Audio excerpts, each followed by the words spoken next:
नमस्कार, अपन झारखंड आप देख रहे हैं और मैं हूं आपके साथ अमित सिंह। तो सुर्खियों के बाद खबरों की शुरुआत करते हैं। निजीकरण के खिलाफ बैंकों की 2 दिवसीय हड़ताल का आज दूसरा दिन है। पहले दिन कुछ बैंकों को छोड़कर सभी बैंक में ताला लटका रहा। बैंक बंद होने से लोगों को काफी परेशानियों का सामना करना पड़ा। Bank of India employees association Bihar Jharkhand के बैनर तले राजधानी रांची के ओवरब्रिज के पास कर्मचारियों ने केंद्र सरकार के खिलाफ नारेबाजी की। पेंशन योजना रद्द करो जैसे नारे लगाए। आज भी बैंकों में ताला लटका हुआ है। बैंक बंद होने से कई एटीएम में पैसे खत्म हो गए हैं, जिससे लोगों को पैसे की निकासी में परेशानी का सामना करना पड़ रहा है।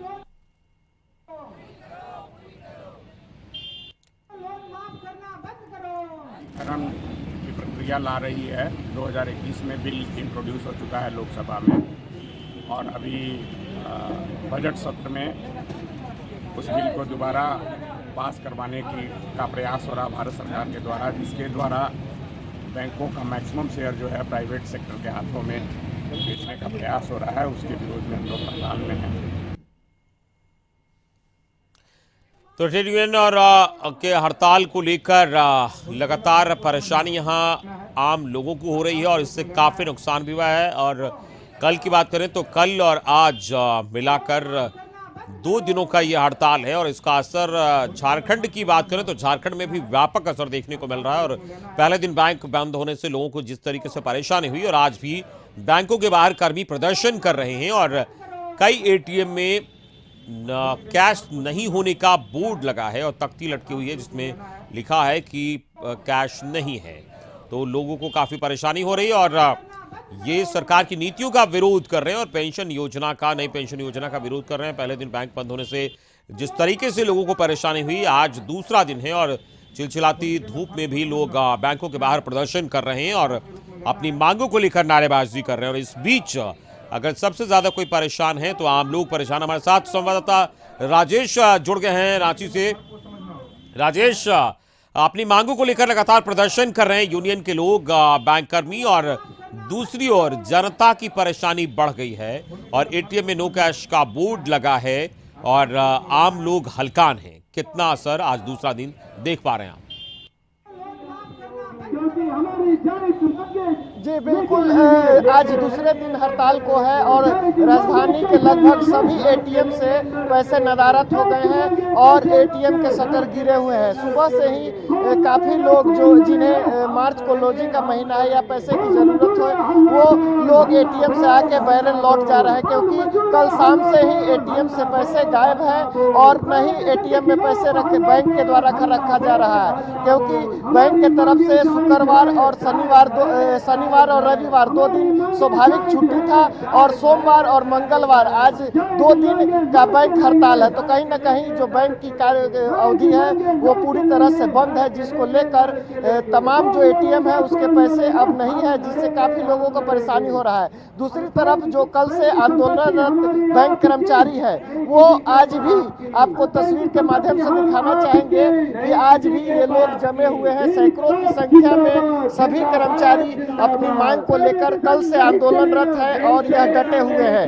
ये सभी लोगों का मांग है कि सरकार जो हम लोगों के साथ दोहरी नीति का यूज कर रही है उसको सरकार को लाना चाहिए। राजेश, हम चाहेंगे जरा आप इन लोगों से भी बात करिए और जानिए कि ये लोग क्या कह रहे हैं और किस तरीके से अपनी मांगों को रख रहे हैं। अरे बात तो तुमको करनी होगी।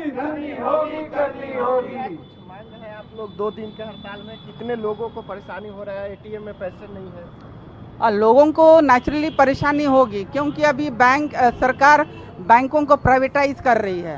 प्राइवेटाइज करने से क्या होगा, हमारा और आपका पैसा डूबने का पूरा चांसेस है। ऊपर से बैंक को घाटा में इसे कर रही है सरकार, क्योंकि कॉरपोरेट घराने को, कुछ परिवारों को लोन दे करके उनको माफ़ कर दिया गया है, जबकि अन्य लोग उससे प्रभावित हो रहे हैं क्योंकि बैंक प्राइवेटाइज हो जाएंगे। और ऊपर से बैंक में जो लेबर लॉज हैं, 44 लेबर लॉज को कम करके सिर्फ 4 लेबर लॉज डाले हैं, जो सिर्फ मैनेजमेंट को ही फ़ायदा होगा। हमारे लेबर्स जो हैं उसमें जो कर्मचारी हैं उनको कोई फ़ायदा नहीं होगा। वे एक क्या बोलते हैं बंधुआ मजदूर जैसा उनको काम करना पड़ेगा। और साथ में है कि हमारे जो न्यू पेंशन स्कीम है उसको हम रद्द करना चाहेंगे, क्योंकि उसमें बहुत कम पेंशन मिल रहा है। 1000 रुपया, 1500 रुपया, ये कोई पेंशन नहीं होता है। पेंशन हमारी गाड़ी कमाई होती है, जो बैंक में डिपॉजिट है उसी को हमको वापस मिलता है। तो वो ओल्ड पेंशन स्कीम में हमको पूरा पैसा मिलता था, जबकि ये नया पेंशन स्कीम में वो बहुत कम पैसा दे रहा है। इसलिए हम चाहते हैं कि हमारे पुराना जो पेंशन स्कीम था वो हमें वापस मिले। इसी के साथ प्लस में जो क्या कहते हैं आउटसोर्सिंग होने के चलते बैंकों में बहाली नहीं होती है। बहाली नहीं होने के चलते आउटसोर्सिंग से कम पैसे में सरकार अपना काम निकालना चाह रही है। तो इसमें तो हमारे पब्लिक को भी घाटा होगा, क्योंकि जॉब किसी को नहीं मिल रहा है। जॉब आउटसोर्सिंग करने से रियल जॉब जो होना है, जितना वैकेंसीज है उसको नहीं भरने से हम पूरा बैंक को भी घाटा होगा और लोगों को भी, आम पब्लिक को भी ये होगा कि लोग इतना पढ़े लिखे होकर के उनको जॉब्स नहीं मिल रहे हैं। इन्हीं सब बातों को लेकर के हम आज के इस हड़ताल में भाग ले रहे हैं।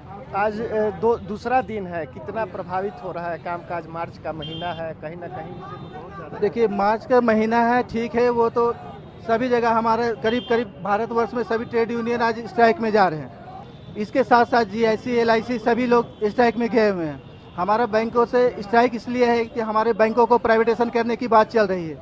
हमारे यहाँ आउटसोर्सिंग की बात ज़्यादा की जा रही है।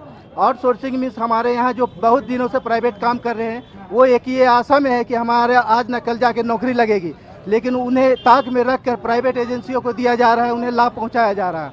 हमारा वो एक मुद्दा है। दूसरी मुद्दा है कि हमारे पेंशन स्कीम है जो बैंकों की, वो ओल्ड पेंशन थी जिसमें अच्छी पेंशन है, और अभी न्यू पेंशन स्कीम जो लागू किए गया है उसमें न्यू पेंशन स्कीम में बहुत सारे प्रॉब्लम आ रहे हैं, जो आने वाले समय में बहुत कम पेंशन मिलेंगे।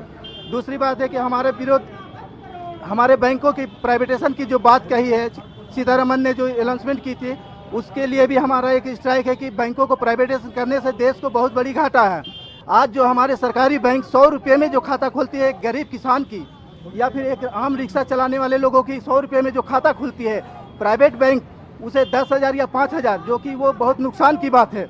एक लेबर प्रतिदिन 300 रुपये 400 रुपये जो कमाई करके आती है, वो 10,000 रुपया देकर क्यों प्राइवेट अकाउंट खोलेंगे?